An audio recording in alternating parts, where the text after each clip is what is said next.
रेखाएं और कोण यानी लाइंस एंड एंगल्स के इस वीडियो में आपका स्वागत है। पिछले वीडियो में हमने रेखा और कोण से संबंधित कुछ अपग्रहितों और प्रमेय पर चर्चा की। इस वीडियो में उसी विषय पर आधारित कुछ प्रश्न हल करेंगे। तो चलिए शुरू करते हैं।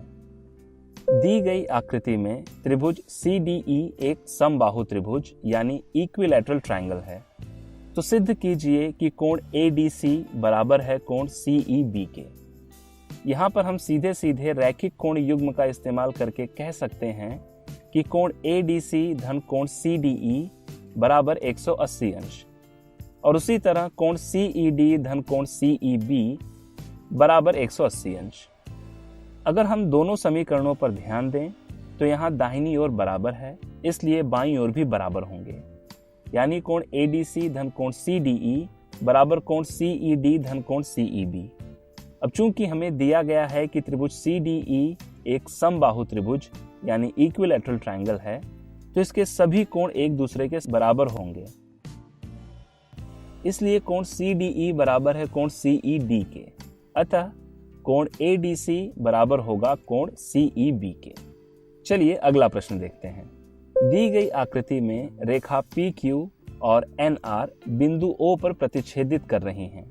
कोण POM धन कोण QON 80 अंश है और कोण POR 50 अंश है। तो कोण MON, कोण POM तथा कोण QOR का मान ज्ञात करें। दोस्तों, सबसे पहले यह ध्यान दें कि यहाँ पर कितनी रेखाएं हैं और कितने किरण। उससे हमें यह पता चलेगा कि कितने शीर्षाभिमुख कोण हैं और कितने रैखिक कोण युग्म हैं, जिनकी मदद से हम यह प्रश्न हल कर सकते हैं। हमें कोण POM धन कोण QON बराबर 80 अंश दिया हुआ है।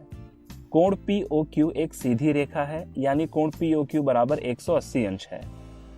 या कह लें कि कोण POM धन कोण MON धन कोण QON बराबर 180 अंश है।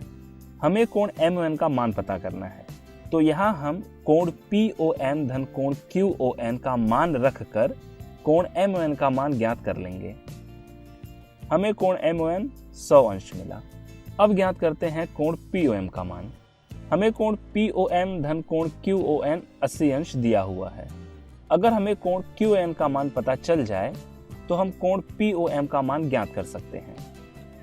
यहाँ पर रेखाएं POQ और RON एक दूसरे को प्रतिच्छेदित कर रही हैं, यानी कोण POR बराबर है कोण QON और उसी प्रकार कोण PON बराबर है कोण ROQ के।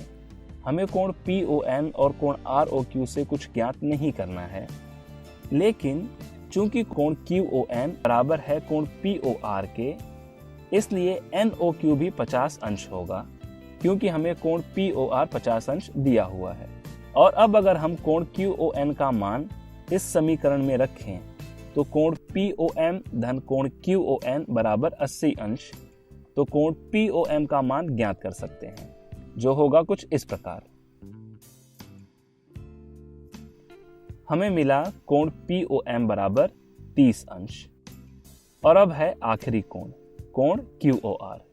मैं यहाँ पर कुछ संकेत देता हूँ और आशा करता हूँ कि इसका मान आप खुद निकाल सकेंगे। संकेत यह है कि कोण QOR और कोण PON शीर्षाभिमुख कोण हैं।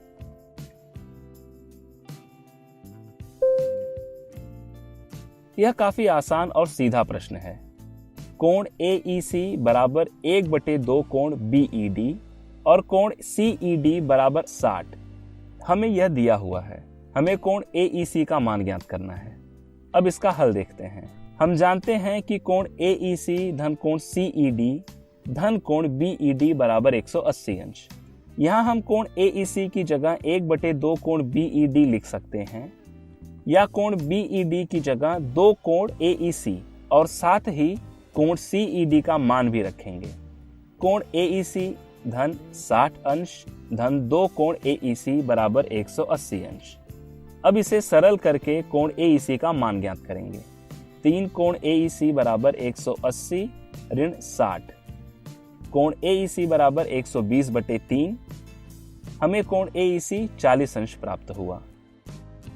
दोस्तों, यह प्रश्न आपको इस प्रकार भी दिया जा सकता है कि कोण AEC संबंधे कोण BED बराबर 1 संबंधे 2 है, और इसका यही अर्थ होता है कि अगर इन दोनों कोणों का अनुपात 1/2 है, यानी कोण AEC बटे कोण BED बराबर 1/2, जो होगा कोण AEC बराबर 1/2 कोण BED। तो दोस्तों, एक ही प्रश्न अलग अलग तरीके से दिया जा सकता है। हमें अपना ध्यान प्रश्न और गुणधर्मों से नहीं हटाना है। इसी के साथ इस वीडियो को समाप्त करते हैं। आज हमने कोणों के युग्म पेयर्स ऑफ एंगल्स से संबंधित कुछ प्रश्न हल किए। धन्यवाद।